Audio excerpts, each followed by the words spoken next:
नया portion start करते हैं जिसमें हम किसके बारे में पढ़ेंगे? अल्कोहल के बारे में। किसके बारे में देखेंगे? अल्कोहल के बारे में देखेंगे। अल्कोहल को हम कैसे प्राप्त कर सकते हैं?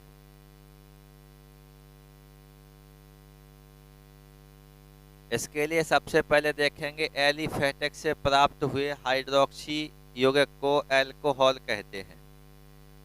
ये तो सामान्यतः डेफिनेशन हो जाएगी आर सिंगल बॉन्ड एच। ये क्या हो जाएगा? एल्केन हो जाएगा। आर सिंगल बॉन्ड एच ये क्या हो जाएगा? एल्केन हो जाएगा। इसमें से हम किसको निकाल देंगे? एच को बाहर निकाल देंगे और ये किसके साथ क्रिया करेगा? ओ एच के साथ, माने हाइड्रोक्सी व्युत्पन्न की बात कर रहे हैं। तो H की जगह क्या लग जाएगा? OH लग जाएगा। तो क्या बनेगा? R single bond OH। और R सिंगल बॉन्ड OH को हम क्या कह सकते हैं? अल्कोहल कह सकते हैं। R सिंगल बॉन्ड OH यानी क्या हो जाएगा? अल्कोहल हो जाएगा। तो एल्केन के हाइड्रोक्सी व्युत्पन्न, एल्केन के हाइड्रोक्सी व्युत्पन्न को हम क्या कह सकते हैं? अल्कोहल कह सकते हैं। इसमें क्या होगा? इसमें हाइड्रोजन का प्रतिस्थापन या विस्थापन किसके द्वारा कर दिया जाएगा? हाइड्रोक्सी समूह OH के द्वारा कर दिया जाएगा, जिसके फलस्वरूप हमें क्या प्राप्त हो जाएगा? R सिंगल बॉन्ड OH, जिसे हम क्या कह सकते हैं? अल्कोहल कह सकते हैं। अल्कोहल वह एलिफेटिक कार्बनिक यौगिक है। अल्कोहल ये जो हमें प्राप्त हुआ है अल्कोहल, वह एलिफेटिक हाइड्रोकार्बन है, जिसमें यदि आप किसको देखें? सिंगल बॉन्ड OH को देखें। किसको देखें? Single bond OH। ये जो सिंगल बॉन्ड OH होता है ये किसके साथ जुड़ा होता है? खुली श्रृंखला वाले कार्बन परमाणु से जुड़ा होता है। सिंगल बॉन्ड OH किससे जुड़ा होगा? खुली श्रृंखला वाले कार्बन परमाणु से जुड़ा होता है। सिंगल बॉन्ड OH को हम क्या कह सकते हैं? हाइड्रोक्सिल समूह कह सकते हैं। अल्कोहल क्या होता है? इसमें हाइड्रोक्सिल समूह किसके साथ जुड़ा होता है? खुली श्रृंखला वाले कार्बन परमाणुओं से जुड़ा होता है। अब खुली श्रृंखला को हम कैसे प्रदर्शित कर सकते हैं? खुली श्रृंखला के लिए जैसे यदि हम यहाँ पर क्या लिखें? CH3 सिंगल बॉन्ड OH, तो ये श्रृंखला खुली रहे। इसके अलावा यदि हम क्या लिखें? C2H5OH, तो यहाँ पर भी श्रृंखला कैसी रहेगी? आपकी खुली रहेगी। खुली श्रृंखला का मतलब यदि हम इसको फैला करके लिख दें तो C single bond H single bond H single bond H और यहाँ पे हो जाएगा सिंगल बॉन्ड OH। तो ये देखिए श्रृंखला अंदर तो संरचना प्राप्त हुई नहीं, साइक्लो यहाँ पर रूप प्राप्त नहीं हो रहा है। इस कारण ये कौन सी श्रृंखला रहेगी? खुली श्रृंखला। इससे और स्पष्ट हो जाएगा। कार्बन कितने हैं? 2। हाइड्रोजन लगाएंगे, 1 hydrogen, 2 hydrogen, 3 hydrogen, 4 hydrogen, 5 hydrogen और ये सिंगल बॉन्ड OH। तो देखिए सिंगल बॉन्ड OH है। ये सिंगल बॉन्ड OH किससे जुड़ा हुआ है? खुली श्रृंखला वाले। ये दोनों कार्बन बंद श्रृंखला का तो निर्माण कर नहीं रहे हैं। खुली श्रृंखला वाले किससे जुड़ा होता है? कार्बन परमाणुओं से जुड़ा होता है। उसे हम क्या कहते हैं? अल्कोहल कहते हैं। क्या कहा जाता है? अल्कोहल कहा जाता है। और इस क्रियात्मक समूह वाले यौगिकों का मतलब जो सिंगल बॉन्ड OH है क्रियात्मक समूह है। इस क्रियात्मक समूह वाले जो यौगिक होते हैं उन यौगिकों का सामान्य सूत्र क्या होता है? तो यहाँ पर हम देख लेते हैं अल्कोहल का सामान्य सूत्र। सामान्य सूत्र के रूप में हम किसका उपयोग कर सकते हैं? CnH2n+1OH का उपयोग कर सकते हैं। किसका उपयोग कर सकते हैं? CnH2n+1OH। इस फॉर्मूले की सहायता से क्या प्राप्त हो जाएगा? अल्कोहल प्राप्त हो जाएगा। या दूसरा फॉर्मूला यदि हम लिखें तो क्या हो जाएगा? CnH2n+2O। ये फॉर्मूला भी हमें किसको प्राप्त करेगा? इसके द्वारा हमें क्या प्राप्त हो जाएगा? अल्कोहल प्राप्त हो जाएगा। या फिर हम सीधा कह सकते हैं क्या? सीधा कहेंगे तो R सिंगल बॉन्ड OH। ये क्या है? ये है एल्कोहल के सामान्य सूत्र। एल्कोहल के क्या हो जाएंगे? सामान्य सूत्र। इसमें जो आर उपयोग किया गया है ये किसको व्यक्त करता है? एलिफेटिक हाइड्रोकार्बन को व्यक्त करता है। आर किसको प्रदर्शित करेगा? एलिफेटिक हाइड्रोकार्बन को क्या करता है? प्रदर्शित करता है। अब इसके अलावा यदि हम देखें एल्कोहल जो दिया गया था, इस एल्कोहल का क्या देखेंगे? वर्गीकरण देखेंगे। एल्कोहल का क्या देखेंगे? वर्गीकरण। तो हाइड्रोक्सी समूहों की संख्या के आधार पर, किसकी संख्या के आधार पर देख रहे हैं हम? हाइड्रोक्सी समूहों की संख्या के आधार पर, हाइड्रोक्सी समूहों की संख्या के आधार पर हम क्या देख रहे हैं? एल्कोहलों का वर्गीकरण। तो इसकी संख्या के आधार पर जो एल्कोहल होते हैं कितने प्रकार के हो जाएंगे? 4 प्रकार के हो जाएंगे। हमें किसको फोकस करना है? हाइड्रोक्सी समूहों की संख्या को फोकस करना है कि हाइड्रोक्सी समूह 1 है, 2 है, 3 है या फिर 3 से कैसे हैं? ज़्यादा। तो मोनोहाइड्रिक एल्कोहल पहला जो भाग हो जाएगा, इसको हम क्या कहेंगे? मोनोहाइड्रिक एल्कोहल कहेंगे। Monohydric alcohol. दूसरा जो प्रकार हो जाएगा इसमें हम क्या कह सकते हैं? Di hydric alcohol. तीसरा क्या हो जाएगा? Tri hydric alcohol. और चौथा क्या हो जाएगा? Poly hydric alcohol. तो एल्कोहल यहाँ पर हमने देखे कितने प्रकार के? 4 प्रकार के। वो भी किसकी संख्या के आधार पर? हाइड्रोक्सी समूहों की संख्या के आधार पर एल्कोहल कितने प्रकार के होते हैं? 4 प्रकार के। मोनोहाइड्रिक एल्कोहल, मोनो का मतलब किससे है? 1 से है। डाईहाइड्रिक एल्कोहल, डाई का अर्थ कितने से हो जाएगा? 2 से। ट्राईहाइड्रिक एल्कोहल, ट्राई यानी कितने हो गए? 3। पॉलीहाइड्रिक एल्कोहल माने 3 से कैसे हो गए? अधिक। पॉलीहाइड्रिक एल्कोहल में हम क्या लिखेंगे? 3 से कैसे रहेंगे? अधिक। तो यहाँ पर हम सीधा क्या लिखेंगे? 3+। 3+ का मतलब क्या हो गया? 3 से कैसे हो जाएंगे? अधिक हो जाएंगे। तो सबसे पहले बताया गया है मोनोहाइड्रिक एल्कोहल। और मोनोहाइड्रिक एल्कोहल में हम कह सकते हैं वे एल्कोहल जिनमें सिंगल बॉन्ड OH की संख्या या हाइड्रोक्सी समूह कितने होते हैं? 1 होता है। उसे हम क्या कहते हैं? मोनोहाइड्रिक एल्कोहल कहते हैं। क्या कहते हैं? मोनोहाइड्रिक एल्कोहल कहते हैं। जैसे में हो जाएगा CH3OH, C2H5OH। दोनों फॉर्मूले देखिए, दोनों फॉर्मूलों में OH कितने हैं? 1 है। OH कितने हो जाएंगे? 1 हो जाएंगे। तो ये किसके उदाहरण हो गए? आपके मोनोहाइड्रिक एल्कोहल के हो गए। दूसरे में क्या दिया गया है? Dihydric alcohol. डाई का अर्थ कितने में होता है? 2। तो इसमें हम लिख सकते हैं वे एल्कोहल जिनमें हाइड्रोक्सिल समूहों की संख्या कितनी होती है? 2 होती है। उन्हें हम क्या कहते हैं?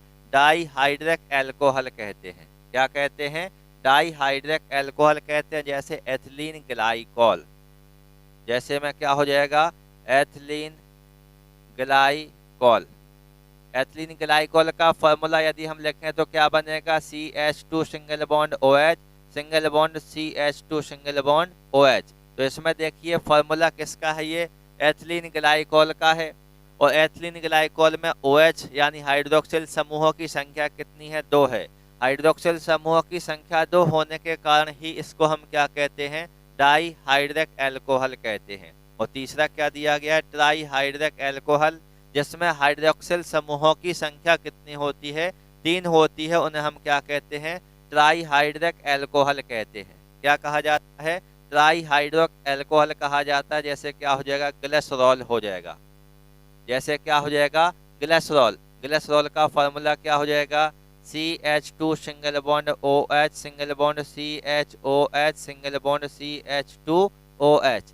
तो यहाँ पर आप देख पा रहे हैं कि इसमें सिंगल बॉन्ड OH कितने हैं? 1 ये हो गया, 1 ये हो गया, 1 ये। तो टोटल सिंगल बॉन्ड OH कितने लगे हैं? इसमें 3। और 3 लगे हैं। इस कारण से हम क्या कहते हैं? ट्राईहाइड्रिक एल्कोहल कहते हैं। क्या कहा जाता है? ट्राईहाइड्रिक एल्कोहल कहा जाता है। अगला दिया गया है पॉलीहाइड्रिक एल्कोहल। पॉलीहाइड्रिक एल्कोहल का अर्थ होता है वे एल्कोहल जिनमें हाइड्रोक्सिल समूहों की संख्या 3 से कैसी होती है? अधिक होती है। 3 से कैसी होती है? अधिक होती है। उन्हें हम क्या कहते हैं? पॉलीहाइड्रिक एल्कोहल कहते हैं। क्या कहते हैं? पॉलीहाइड्रिक एल्कोहल कहते हैं। जैसे मैनीटॉल, जैसे क्या हो जाएगा? मैनीटॉल हो जाएगा। मैनीटॉल में यदि हम देखें किसकी संख्या? हाइड्रोक्सी समूह या हाइड्रोक्सिल समूहों की संख्या, तो कितने से अधिक होगी? 3 से अधिक होगी। इसके लिए हम क्या लिखेंगे? CH2 single bond OH, CH2 single bond OH, single bond CHOH का होल 4 सिंगल बॉन्ड CH2OH। ये किसका फॉर्मूला हो जाएगा? मैनीटॉल का हो जाएगा। इसमें यदि देखें हाइड्रोक्सिल समूहों की संख्या तो OH यहाँ पर 4 हैं, एक ये तो 5 और एक ये तो 6।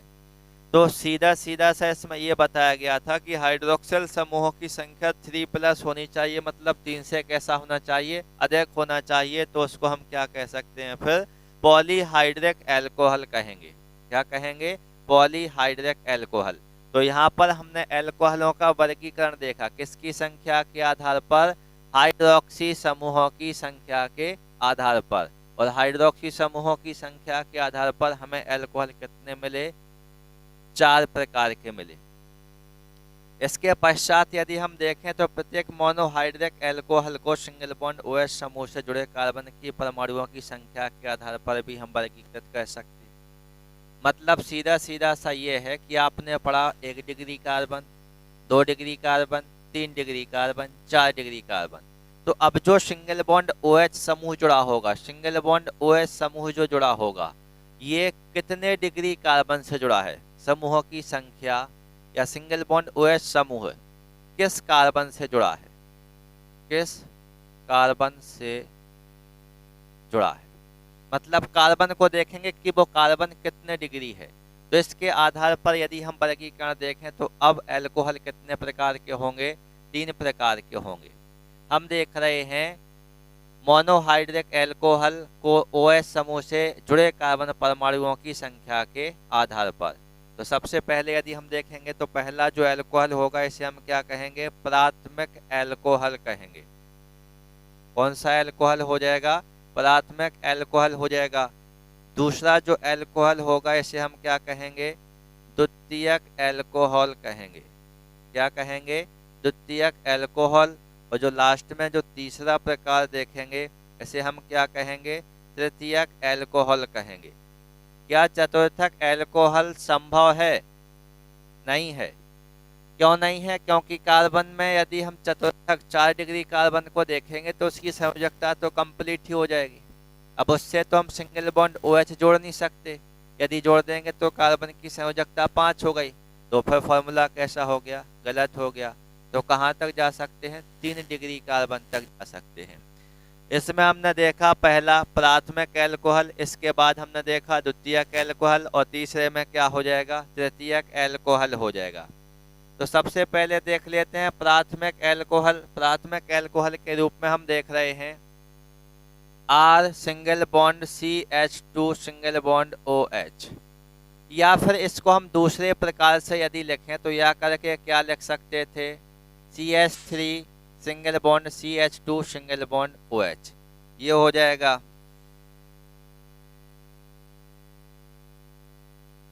अब इसमें आप देखिए कि ये जो कार्बन है दूसरे एक कार्बन से जुड़ा है, तो इसको हम क्या कहेंगे? 1 डिग्री कार्बन कहेंगे। ये कार्बन भी इस कार्बन से जुड़ा है तो ये कार्बन भी कैसा है? 1 डिग्री। और जब हाइड्रोक्सिल किससे जुड़ा हो? 1 डिग्री। ये हाइड्रोक्सिल समूह किससे जुड़ा हुआ है? कार्बन से।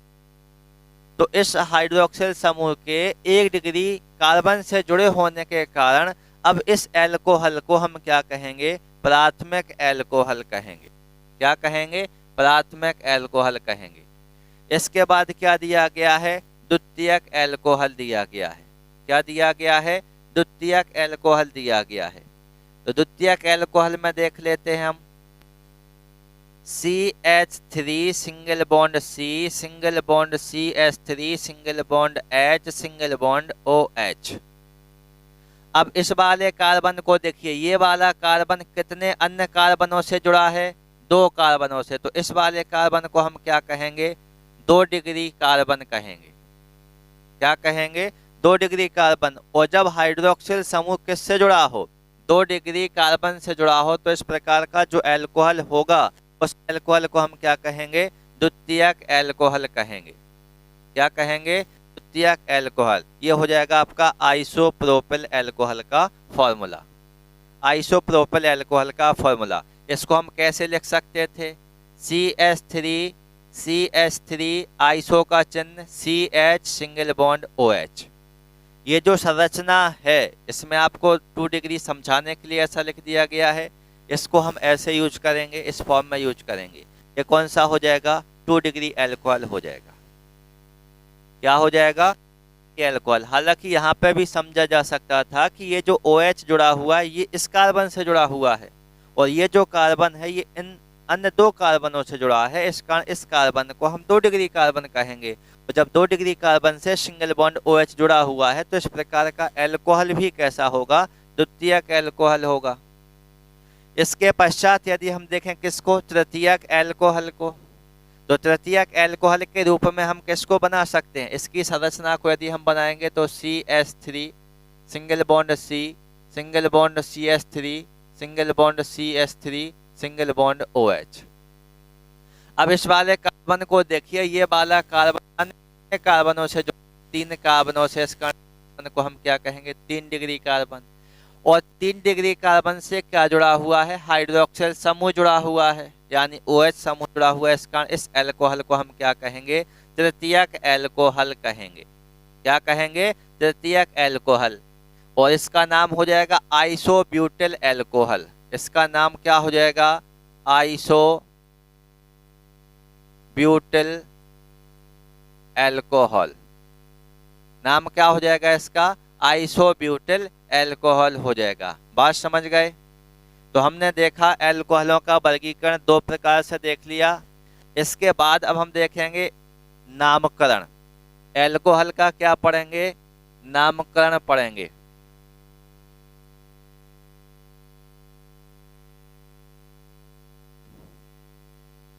अब हम देखने वाले हैं जो एल्कोहल है, इस एल्कोहल का हम क्या देखेंगे?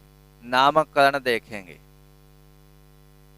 तो एल्कोहल का नामकरण करने के लिए सामान्यतः 3 प्रकार की पद्धतियों का उपयोग किया जाता है। सबसे पहली जो पद्धति होती है, इस पद्धति को हम क्या कहेंगे? साधारण पद्धति कहेंगे। कौन सी पद्धति हो जाएगी? साधारण पद्धति हो जाएगी। दूसरी जो पद्धति होती है, दूसरी पद्धति को हम क्या कहते हैं? कार्बिनॉल पद्धति कहते हैं। कौन सी पद्धति हो जाएगी? कार्बिनॉल पद्धति हो जाएगी। और जो तीसरी पद्धति होती है इसे हम IUPAC पद्धति कहेंगे। तो यहाँ पर हम देख रहे हैं एल्कोहल का नामकरण कितनी पद्धतियों के द्वारा? 3 पद्धतियों के द्वारा। पहले हम साधारण पद्धति के बारे में देखेंगे, फिर कार्बिनॉल पद्धति देखेंगे, और लास्ट में हम IUPAC पद्धति के बारे में देखेंगे। तो सबसे पहले यहाँ पर हम बात कर लेते हैं किसकी? साधारण पद्धति की। तो इस नियम के अनुसार या इस पद्धति के अनुसार इस समूह के यौगिक को एल्किल एल्कोहल कहते हैं। क्या कहते हैं? Alkyl alcohol. बात को समझें। इस पद्धति के अनुसार जो एल्कोहल होगा उसको हम क्या कहेंगे? एल्किल एल्कोहल या एल्किल एल्कोहल। शुद्ध लिखेंगे तो हॉल आ जाएगा, बाकी एल्कोहल हम कह देते हैं। तो साधारण पद्धति के अनुसार जो एल्कोहल होता है उसके समूह का जो यौगिक होगा, एल्कोहल के समूह के यौगिक को हम क्या कहेंगे? एल्किल एल्कोहल कहेंगे। क्या कहेंगे? Alkyl alcohol. जिसमें एल्किल समूह जो है, ये एल्किल समूह किसके रूप में उपयोग किया गया है? पूर्व लग्न के रूप में उपयोग किया गया है। और जो एल्कोहल है, एल्कोहल किसके रूप में उपयोग किया गया है? अनुलग्न के गया है। किसके रूप में उपयोग किया गया है? अनुलग्न के रूप में उपयोग किया गया है। और इस प्रकार 2 शब्दों का क्या करेंगे? उपयोग। जैसे फॉर्मूले को देख लेते हैं। CH3 सिंगल बॉन्ड OH, ये एक क्या हो गया? यौगिक हो गया। इसमें हमने पहले शब्द को क्या नाम दिया, एल्किल, दूसरे वाले शब्द को क्या नाम दिया, एल्कोहल। तो एल्किल में ये किसका नाम लिखा हुआ है, CH3 को क्या कहेंगे, मैथिल कहेंगे, और OH को क्या कहेंगे, एल्कोहल कहेंगे। तो इसका नाम क्या हो जाएगा, मैथिल एल्कोहल हो जाएगा। इसी प्रकार यदि हम देखेंगे तो C2H5 single bond OH, C2H5 क्या है, एथिल है, क्या है, एथिल है, और OH को हम क्या कहेंगे, एल्कोहल कहेंगे। तो इसका नाम क्या हो जाएगा, एथिल एल्कोहल हो जाएगा। क्या हो जाएगा, एथिल एल्कोहल हो जाएगा। तो इसमें आप देख पा रहे हैं साधारण पद्धति में जो यौगिक है, उस यौगिक में हम दो नाम देख रहे हैं। पहला जो नाम होगा वो एल्किल का होगा, और जो दूसरा नाम होगा वो किसका होगा, एल्कोहल का होगा। एल्किल किसको शो कर रहा है, पूर्व लग्न को, और OH यानी एल्कोहल किसको शो कर रहा है, उसके अनुलग्न को शो कर रहा है। तो ये कौन सी पद्धति हो गई, साधारण पद्धति हो गई। इस पद्धति में सीधी तथा शाखा युक्त हाइड्रोकार्बन के लिए सीधी अथवा शाखा युक्त, साधारण यदि पद्धति की आप बात करें तो यदि सीधी शाखा है मतलब श्रृंखला सीधी बन रही है, या फिर श्रृंखला कैसी है, शाखा युक्त है, श्रृंखला कैसी है, शाखा युक्त है, तो इसके लिए हम क्या करते हैं, या तो नॉर्मल शब्द का उपयोग करते हैं। किसका उपयोग करते हैं, नॉर्मल शब्द का उपयोग करते हैं, और शाखा सीधी के लिए नॉर्मल शब्द का उपयोग करते हैं, और जो शाखा युक्त होगा इसके लिए हम किसका उपयोग करेंगे, आइसो या नियो शब्द का क्या करते हैं, उपयोग करते हैं। किसका उपयोग करते हैं, आइसो या नियो शब्द का क्या करते हैं, उपयोग करते हैं। तो एल्कोहल के नामकरण में तीन पद्धतियां हैं, साधारण पद्धति, कार्बिनॉल पद्धति, IUPAC पद्धति। साधारण पद्धति के अनुसार इसके यौगिक का जो नाम होता है उसे हम एल्किल एल्कोहल कहते हैं, जिसमें उसके पूर्व लग्न को एल्कोहल उसके को शो करता है। ये उदाहरण हो जाएंगे। अब यदि साधारण पद्धति में हम नामकरण कर रहे हैं और सीधी श्रृंखला है तो उसके लिए हमें नॉर्मल नामक शब्द का उपयोग करना है। शाखा युक्त है तो आइसो या नियो शब्द का क्या करेंगे, उपयोग करेंगे। इसके पश्चात यदि हम देखें, और ये किसके रूप में उपयोग किए जाएंगे, नॉर्मल, आइसो, नियो, ये किसके रूप में उपयोग किए जाएंगे, पूर्व लग्न के रूप में उपयोग किए जाएंगे। इसके रूप में उपयोग किए जाएंगे, पूर्व लग्न के रूप में उपयोग किए जाएंगे। अब दूसरी पद्धति दी गई है जिसे हम क्या कहते हैं, कार्बिनॉल कहते हैं। कौन सी पद्धति हो जाएगी, कार्बिनॉल पद्धति हो जाएगी। अब एल्कोहलिक समूह के प्रथम सदस्य मैथिल एल्कोहल को कार्बिनॉल कहते हैं। समझ जाएं, कार्बिनॉल पद्धति में ये बताया कि जो एल्कोहल होते हैं उन एल्कोहलों का जो प्रथम सदस्य होता है उस प्रथम सदस्य को ही कार्बिनॉल कहते हैं। प्रथम सदस्य क्या बनेगा, प्रथम सदस्य बनेगा CH3OH, और इस CH3OH को ही इस पद्धति में नाम दिया गया है कौन सा, कार्बिनॉल। क्या दिया गया है, कार्बिनॉल। तो याद रहे दूसरी वाली पद्धति थोड़ी स्पेशल पद्धति है। आप पहली और तीसरी वाली के बारे में तो इनके नाम पढ़े होंगे, लेकिन ये कार्बिनॉल CH3OH को अब हम क्या कह सकते हैं, कार्बिनॉल। इसको हम क्या कहते हैं, मैथिल एल्कोहल, और IUPAC में क्या कहेंगे, मैथेनॉल। तो अब जितनी पद्धति होंगी उतने उस फॉर्मूले के क्या होंगे, नाम। और कार्बिनॉल पद्धति में यह बताया गया है कि जो एल्कोहल का जो पहला सदस्य होगा उस पहले सदस्य को ही अपन क्या कहेंगे, कार्बिनॉल कहेंगे। और पहला सदस्य क्या बन रहा है, CH3OH बन रहा है। क्या बन रहा है, CH3OH बन रहा है। और अन्य सदस्य इसके व्युत्पन्न होते हैं, मतलब इसके अलावा जो बनेंगे वो इस कार्बिनॉल के क्या होंगे, व्युत्पन्न होंगे। कैसे, CH3 सिंगल बॉन्ड CH2OH, यही फॉर्मूला बनेगा। CH3 CH2OH, यही फॉर्मूला बनेगा। तो यदि हम देखें यहाँ पर CH3 जो है ये CH3 किसको शो कर रहा है, मैथिल को शो कर रहा है। किसको शो कर रहा है, मैथिल को। और बाकी का ये आपका कार्बिनॉल हो जाएगा। क्या हो जाएगा, कार्बिनॉल हो जाएगा। तो अब इसका नाम क्या हो जाएगा, मैथिल कार्बिनॉल हो जाएगा। जिसमें मैथिल यदि हम देखें तो ये मैथिल किसके रूप में उपयोग किया गया है, पूर्व लग्न के रूप में उपयोग किया गया है। और कार्बिनॉल किसके रूप में उपयोग किया गया है, अनुलग्न के रूप में उपयोग किया गया है। किसके रूप में उपयोग किया गया है? अनुलग्न के रूप में उपयोग किया गया है। इसी प्रकार यदि हम देखेंगे तो CH3 CH2 CH2OH, तो अब यहाँ पर आप देखेंगे तो ये क्या हो गया आपका? एथिल हो गया। तो यहाँ पर हम क्या लिखेंगे? एथिल, और बाकी का क्या रहेगा? कार्बिनॉल रहेगा। तो इसका नाम क्या बन जाएगा?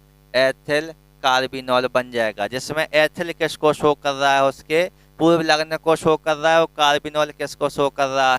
अनुलग्न को शो कर रहा है। तो इसके बाद हम देख लेते हैं तीसरी वाली पद्धति को, जिसे हम क्या कहते हैं? IUPAC पद्धति कहते हैं।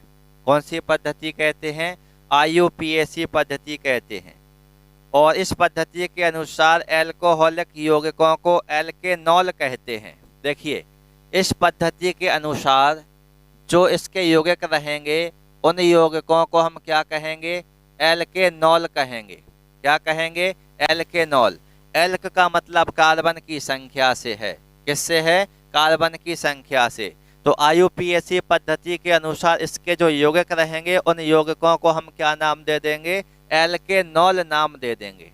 क्या कहेंगे? एल्केनॉल कहेंगे। जैसे यहाँ पर देख लेते हैं, जिसमें क्या किया गया है? एल्केनॉल में देखो, एक तो क्या उपयोग किया गया है? एल्केन उपयोग किया गया है। और एल्केन में किसको जोड़ दिया गया है? ऑल या नॉल को जोड़ दिया गया है। किसको जोड़ दिया गया है? ऑल या नॉल को जोड़ दिया गया है। और कैसे जोड़ दिया गया है? एल्केन को यदि आप देखें, इसको यदि हम भाषा के रूप में देखते हैं, एल्केन, एल्केन में हम किसको जोड़ रहे हैं? ऑल या नॉल को जोड़ रहे हैं। तो एल्केन में ALKANE, ये क्या हो गया? एल्केन हो गया। अब इस एल्केन का जो अंतिम अक्षर है ई, इस अंतिम अक्षर ई का विस्थापन हो जाएगा किसके द्वारा? ऑल के द्वारा। तो इस एल्केनॉल में जो एल्केन होता है, एल्केन का जो अंतिम अक्षर ई है, इस अंतिम अक्षर ई का विस्थापन ऑल के द्वारा कर देंगे तो हमें क्या प्राप्त होगा? ALKANOL। क्या प्राप्त हो जाएगा? एल्केनॉल प्राप्त हो जाएगा। अब इसका देख लेते हैं नामकरण। नामकरण में क्या आ जाएगा? CH3OH। क्या आ जाएगा? CH3OH। CH3 में देखो कार्बन की संख्या कितनी है? 1, और OH लगा है तो इसका नाम क्या हो जाएगा? मैथेनॉल। क्या हो जाएगा? मैथेनॉल। यदि हम यहाँ पर देखें C2H5OH, तो 2 कार्बन को अपन क्या कहेंगे? एथ, तो इसका नाम क्या हो जाएगा? एथेनॉल। क्या हो जाएगा? एथेनॉल। वास्तव में लेकिन क्या किया जा रहा है? मैथेन नामक शब्द का यहाँ उपयोग किया गया है, और मैथेन नामक शब्द में ई की जगह ओ को जोड़ दिया है अंतिम अक्षर के रूप में, तो इसका नाम क्या बन गया? मैथेनॉल। इसी प्रकार एथेन नामक शब्द का उपयोग एथिल के लिए किया जाता है, और उसका जो अंतिम अक्षर ई रहेगा उसमें ऑल जोड़ देंगे तो नाम क्या बन जाएगा? एथेनॉल बन जाएगा। क्या नाम बन जाएगा? एथेनॉल बन जाएगा। तो ये क्या होगा? इसके नामकरण की तीनों पद्धतियां, जिसमें हमने साधारण पद्धति देखी,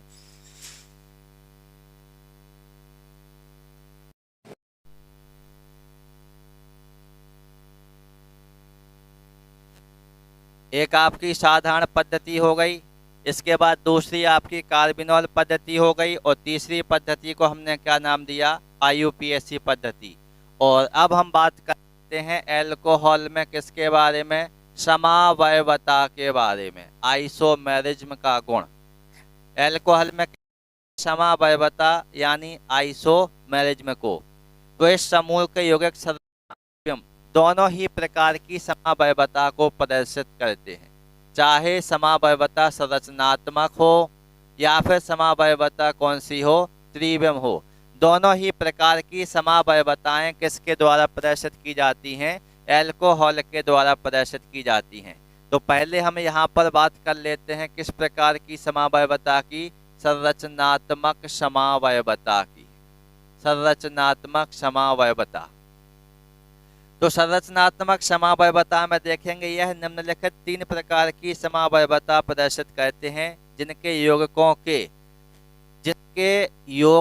के अणु सूत्र कैसे होते हैं, समान होते हैं, किंतु संरचना सूत्र यदि हम बात करें या संरचना की बात करें तो संरचना सूत्र या संरचना कैसी होते हैं, भिन्न होते हैं। इस प्रकार की समवायवता को हम क्या कहते हैं, संरचनात्मक समवायवता। और संरचनात्मक समवायवता में भी सबसे पहली जो समवायवता प्रदर्शित की जाती है इसे हम क्या कहते हैं, श्रृंखला समवायवता कहते हैं। दूसरी जो समवायवता होती है इसे हम क्या कहते हैं, स्थान समवायवता कहते हैं। और जो तीसरी समवायवता हो जाएगी इसे हम क्या कहते हैं, क्रियात्मक समवायवता कहते हैं। तो संरचनात्मक समवायवता का जो पोर्शन है इसमें से श्रृंखला समवायवता, स्थान समवायवता, क्रियात्मक समवायवता एल्कोहलों के द्वारा प्रदर्शित की जाती है। जबकि यदि हम बात करें किसकी, त्रिविम समवायवता की, तो त्रिविम समवायवता में यदि हम देखेंगे तो इसके द्वारा प्रकाशक समवायवता को प्रदर्शित किया जाता है। दूसरी जो समवायवता है, कौन सी समवायवता है, त्रिविम समवायवता। और त्रिविम समवायवता में प्रकाशीय या प्रकाशक समवायवता, या तो प्रकाशीय लिख सकते हैं या प्रकाशक समवायवता लिख सकते हैं। ये किसके द्वारा प्रदर्शित की जाती है, एल्कोहलों के द्वारा प्रदर्शित की जाती है। तो सबसे पहले बात कर लेते हैं थोड़ा सा किसके बारे में, श्रृंखला समवायवता के बारे में। तो श्रृंखला समवायवता में क्या होगा, एक ही यौगिक की दो संरचना में भिन्नता तब उत्पन्न होगी जब एल्केल समूह की संरचना में क्या जाएगा, अंतर।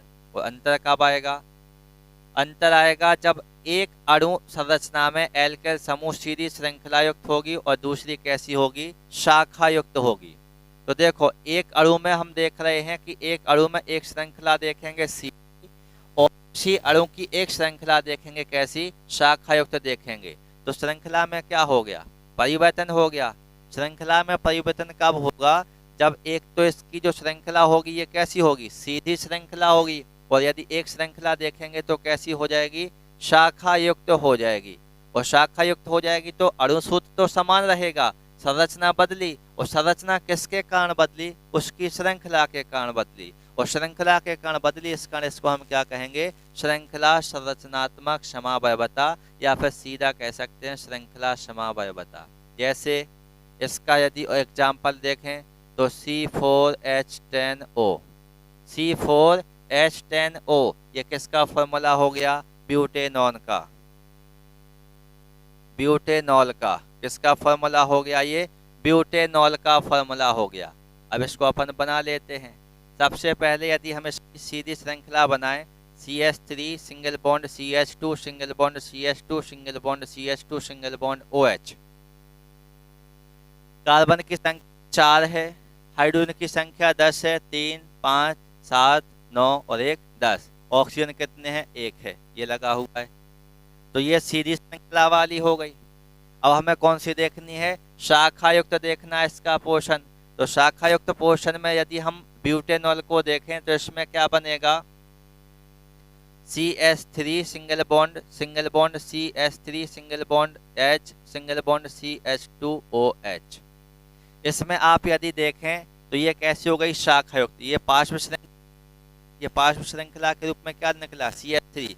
इस H को आप यहाँ नीचे शो कर भी सकते हैं, और यदि नहीं करना हो तो सीधा क्या लिख सकते थे, CH लिख सकते थे। लेकिन ये तो पार्श्व श्रृंखला है, ये तो शाखा है। कार्बन की संख्या कितनी होनी चाहिए, 4, 1 2 3 4। हाइड्रोजन कितने होने चाहिए, 10, 3 6 7 8 9 10। ऑक्सीजन कितना होगा, 1। तो ये संरचना देखिए, ये आइसो के फॉर्म में दी गई है। तो इसको हम क्या कहेंगे, आइसोब्यूटेनॉल कहेंगे। जो सीधी श्रृंखला बन रही थी वो सीधे ब्यूटेनॉल की थी या नॉर्मल ब्यूटेनॉल की थी, और इसमें शाखा बनी है, इस कारण इसको हम क्या कहेंगे, आइसोब्यूटेनॉल कहेंगे। तो ये पहली श्रृंखला हो गई जिसमें हमने कौन सी, ये पहली समवायवता हो गई संरचनात्मक समवायवता की, जिसमें हमने पहला कौन सा प्रकार देखा, श्रृंखला समवायवता देखा। और दूसरा प्रकार अब हमें कौन सा देखना है, स्थान समवायवता का देखना है। किसका देखना है, स्थान समवायवता का देखना है। स्थान समवायवता का मतलब क्या होगा, जो एल्कोहल ग्रुप होगा वो एल्कोहल एक ही प्रकार के अणु सूत्र में एल्कोहल अलग अलग कार्बन परमाणु से जुड़ा होगा। एल्कोहल किससे जुड़ा होगा, अलग अलग कार्बन परमाणु से जुड़ा होगा तो इसको हम क्या कहेंगे, स्थान समावयवता कहेंगे। जैसे C3H8O, जैसे यहाँ पर देख लेते हैं C3H8O, जो C3H8O है इसके हम देख लेते हैं नॉर्मल प्रोपेल एल्कोहल और द्वितीयक प्रोपेल एल्कोहल के फॉर्म में। इसको हम कैसे बनाएंगे, कार्बन की संख्या कितनी है 3, CH3 single bond CH2 single bond CH2 single bond OH। तो ये बन गया आपका पहला। ये कौन सा है, नॉर्मल। देखो नॉर्मल संरचना है, सीधी है, तो अभी अभी आपको बताया गया था सीधी श्रृंखला के लिए क्या लिखते हैं, नॉर्मल। और वैसे यदि आप देखें तो 3 कार्बन को क्या लिखेंगे, प्रोपेल, और OH लगा है तो नाम क्या हो जाएगा, एल्कोहल। तो इसका पूरा नाम क्या हो गया, नॉर्मल प्रोपेल एल्कोहल। अब हमें किसका स्थान चेंज करना है, स्थान चेंज करना है। किसका स्थान चेंज करेंगे, सिंगल बॉन्ड OH का। किसका स्थान चेंज करेंगे, सिंगल बॉन्ड OH का। कैसे करेंगे, देखो दूसरा formula CH3 single bond CH single bond CH3 single bond OH। Carbon की संख्या देखिए 3 है ही अपने पास। हाइड्रोजन कितने चाहिए, 8, 3, 4, 5, 6, 7 और 1 8 और 1 ये क्या हो गया अपना ऑक्सीजन। इसमें देखिए OH लगा था पहले कार्बन से, इसमें OH लगा है दूसरे कार्बन से। किससे लगा हुआ है, दूसरे कार्बन से। तो OH समूह का क्या बदल गया, स्थान बदल गया। जबकि अणु सूत्र कैसा है, C3H8O कैसा है, समान है। तो इस प्रकार की संरचना को हम क्या कहेंगे, स्थान समावयवता। ये हो जाएगा द्वितीयक प्रोपेल एल्कोहल का फॉर्मूला। द्वितीयक प्रोपेल एल्कोहल क्या हो जाएगा, ये द्वितीयक प्रोपेल एल्कोहल, या आइसोप्रोपेल एल्कोहल कह सकते थे भाई, शाखा के रूप में निकला है तो। लेकिन हम बात करेंगे कि OH लगा है, किससे लगा है, दूसरे कार्बन से। इस कारण ये वाला नाम ज्यादा परफेक्ट रहेगा, द्वितीयक प्रोपेल एल्कोहल। ये हो गई आपकी स्थान समावयवता। स्थान समावयवता में हमने क्रियात्मक समूह के स्थान पर फोकस किया था, जबकि श्रृंखला समावयवता में हमने उसकी श्रृंखला के ऊपर फोकस किया था कि सीधी है या शाखा युक्त है। और तीसरी होती है क्रियात्मक समावयवता। तीसरी कौन सी समावयवता होती है, क्रियात्मक समावयवता। क्रियात्मक समावयवता में क्या होता है, इस प्रकार के समावयवी में क्रियात्मक समावयवी बदल जाएंगे। क्या बदल जाएंगे, क्रियात्मक समावयवी बदल जाएंगे। अब क्या होगा, क्रियात्मक समूह ही चेंज हो जाएगा। क्रियात्मक समूह कैसे चेंज हो जाएगा, जैसे यदि हम उदाहरण के रूप में देखें तो C2H6O, इसके देख लेते हैं 2 समावयवी। इसके क्या देख लेंगे, 2 समावयवी। पहले तो बना CH3 single bond O single bond CH3। इसमें क्रियात्मक समूह क्या है, O है, ईथर है। क्या हो जाएगा, O हो जाएगा, ईथर हो जाएगा।